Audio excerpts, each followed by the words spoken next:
तो हम लोग कभी लोकतंत्र में सपना नहीं देख सकते थे इन पार्टियों के सामने कभी चुनाव लड़ेंगे और जीत जाएंगे। ये बहुत बड़ा विधानसभा चुनाव होता है, विधायक बनना एक ख्वाब होता है, लेकिन जनता ही है जिन्होंने हमको यहाँ से उठाकर वहाँ तक बड़ा किया है। अगर हमारी आदिवासियों की कोई मांग है तो किसी समाज और जाति से नहीं है, किसी धर्म से नहीं है। हमारी मांग सरकार से है और सरकार से ही लेंगे। और यदि किसी और समाज की मांग है, अगर वाजिब है और संवैधानिक है, तो भी वो सरकार से ही लेंगे, वो हमसे थोड़ी लेंगे। दूसरी ओर ये भी भ्रम फैलाया जाता है कि ये सिर्फ आदिवासियों के लिए करेंगे। आप मेरे शहर के अंदर जाकर पूछिए कि मेरी विधानसभा के अंदर 10 महीने से आज तक किसी भी व्यापारी के नाम पर धार्मिक दंगा नहीं करने दिया। तो असल मायने में इनका आतंक है और असल मायने में ये लोग अपने अधिकारों को लूटना चाहते हैं। और आज इनकी पार्टी से विधायक जीतने के बाद में उसको पंगु बना दिया जाता है, ना बोलने दिया जाता है। वो अगर जीतते भी हैं तो इनके सारे काम कोई और संभालते हैं।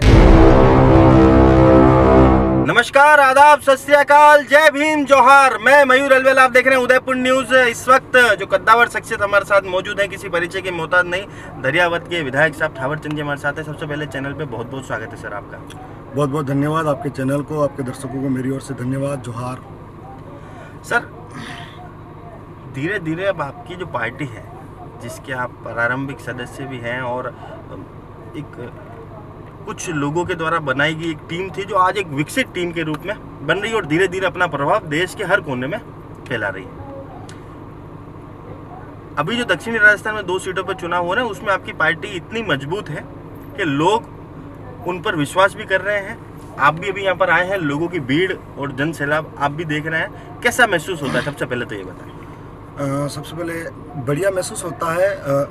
ये जो लोग हैं, जनता है, लोकतंत्र को समझ रही, वोट के महत्व को समझ रही। एक वोट के माध्यम से उनके आने वाला भविष्य तय होगा, एक वोट के माध्यम से इस क्षेत्र का विकास तय होगा, एक वोट के माध्यम से वो लोग जो अपने अधिकारों तक पहुंचने की कोशिश करेंगे। और लोकतंत्र के अंदर अपना एक वोट के माध्यम से प्रतिनिधि चुनकर सरकार के सामने भेजना होता है। जयपुर एक व्यवस्था है और राजस्थान की सबसे बड़ी महापंचायत है, जहाँ पर यहाँ की मूलभूत सुविधाओं से लगाकर यहाँ के जो लोग हैं उनके अधिकारों की बात वहाँ होगी जी।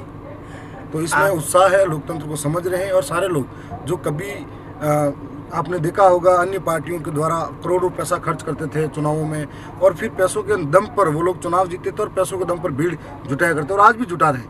लेकिन हमारे लोग सुनकर आ जाते हैं जी। ये बदलाव है जी। आपकी पार्टी जब से सत्ता में आई, मतलब इन पूरे दक्षिणी राजस्थान में जो एक आप लोगों ने क्रांति लाए हैं, आदिवासी युवकों के अंदर, आदिवासी समाज के अंदर जो एक क्रांति का संचार हुआ है, अब हर व्यक्ति को लगता है कि यार उसका भी एक अपना नेता है। और फिर भी आप लोगों की जो जीवन शैली, उसमें कोई बदलाव नहीं आता। आप लोग आज भी जनता के बीच में जाते हैं। हमने जब आपकी नामांकन रैली हो रही थी तो आप भी वहाँ थे, 84 में भी थे, तो आप लोग तो नीचे पैदल चल रहे थे और प्रत्याशियों को आपने ऊपर खड़ा कर रखा था। मतलब ये जो डेकोरम है, ये आपकी रीत नीति में है या फिर इसके आपकी पार्टी ने इसका एक अलग से सिस्टम बना रखा है? ना, एक सबसे बड़ी बात यह है कि हम लोग साधारण परिवार से आते हैं। आप राजकुमार जी को देखोगे, उनके परिवार तक जाओगे, या फिर उमेश भाई को देखोगे, जीतू भाई को देखोगे, साधारण परिवार में भी हो। तो हम लोग कभी लोकतंत्र में सपना नहीं देख सकते थे इन पार्टियों के सामने कभी चुनाव लड़ेंगे और जीत जाएंगे। ये बहुत बड़ा विधानसभा चुनाव होता है, विधायक बनना एक ख्वाब होता है, लेकिन जनता ही है जिन्होंने हमको यहाँ से उठाकर वहाँ तक बड़ा किया है। तो हम जनता से बड़े नहीं हो सकते। उनके वोटों से हम जीते हैं, इसका मतलब हम उनका सम्मान नहीं भूल सकते, ना ही वो अहंकार हमारे अंदर आ सकता है। सामान्य से जीवन है हमारा और उनकी वजह से हम हैं, तो वो सम्मान रहता है। अब जो प्रत्याशी है उसको पब्लिक के सामने दिखाना होता है, इसीलिए हम लोग उसको सम्मान देते हैं। जी। आपकी पार्टी को लेकर एक लोगों के बीच में एक मैसेज ये है कि भाई आप आदिवासी हित की बात करते हो, इसलिए दूसरा समुदाय आपके साथ जुड़ने से थोड़ा सा कतराता है। मतलब आप उदयपुर ग्रामीण सीट की अगर मैं बात करूं, तो जो ग्रामीण इलाके हैं, जो गांव वाले इलाके हैं, वहाँ तो आपकी पार्टी का प्रदर्शन बहुत अच्छा रहता है, पर जैसे ही शहर से सटा हुआ इलाका आता है, वहाँ आपकी पार्टी कमज़ोर हो जाती है। जी हाँ, ये बात सच है कि हमारे लोगों में और अन्य दलों के लोगों ने ये भय फैलाया हुआ है। मेरी विधानसभा दरियावद है, मुझे आदिवासियों के वोट मिले, कुछ जो एससी समाज के लोग थे जिनसे मेरा तालमेल अच्छा था उनका मिला, ओबीसी के मिले, कुछ माइनॉरिटी के मिले, कुछ जनरल समाज के मिले। लेकिन मैं जीतने के बाद उन लोगों के बीच में गया भरोसे के साथ, वह जैन समाज हो या राजपूत समाज हो या डांगी पटेल हो या अन्य समाज के लोग, एससी समाज के। तो उन्होंने जब उनसे मिला तो हमारी एक ही बात हुई थी कि हम जब आपसे मिले नहीं थे तब हमारे अंदर बहुत सारी भ्रांतियाँ थी, जी। और मैंने कहा कि आप भी हमसे नहीं मिले थे तब हम भी बहुत भ्रांतियाँ लेके घूमते थे। जब एक दूसरे के साथ में बैठे, एक दूसरे को समझा, तो हमें लगा कि नहीं, ऐसा नहीं है।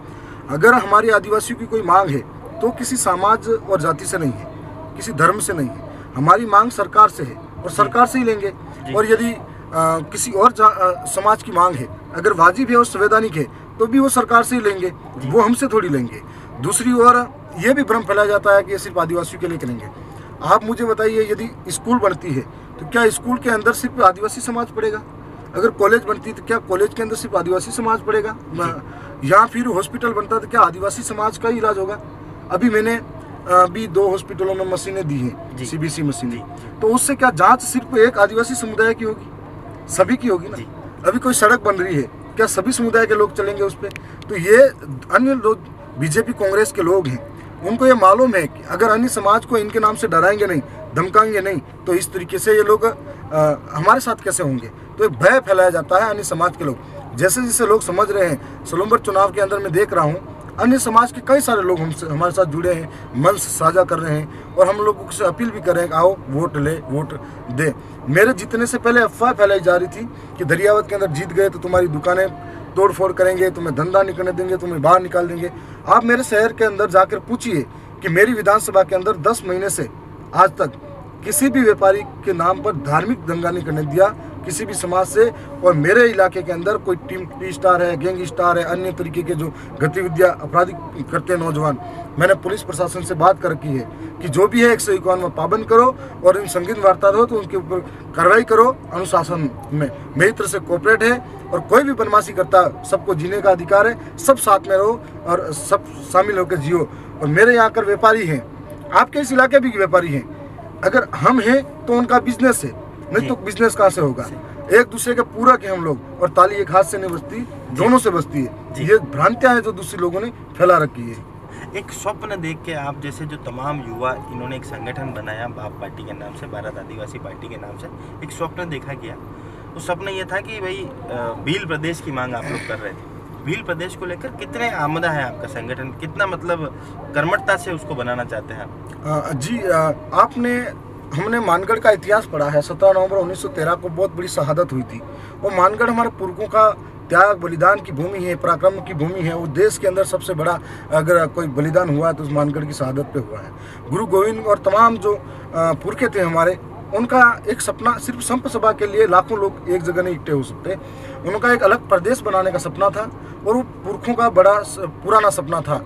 मानगढ़ के इर्द गिर्द आप जो जिले देखोगे, मध्य प्रदेश के, महाराष्ट्र के, गुजरात के और राजस्थान के, लगभग 47 जिलों के अंदर आदिवासी हैं और अन्य समाज के कुछ लोग हैं। बिल्कुल सेंट्रल पॉइंट है मानगढ़। सेंट्रल पॉइंट है मानगढ़। उसके चारों तरफ आप देखोगे उनकी खेतीबाड़ी व्यवस्था, खान पान, रहन सहन, बोली भाषा, पुरखाई व्यवस्थाएं, और उनके जो पूजा विधि है, तमाम चीज़ें एक जैसी हैं, कोई परिवर्तन नहीं है।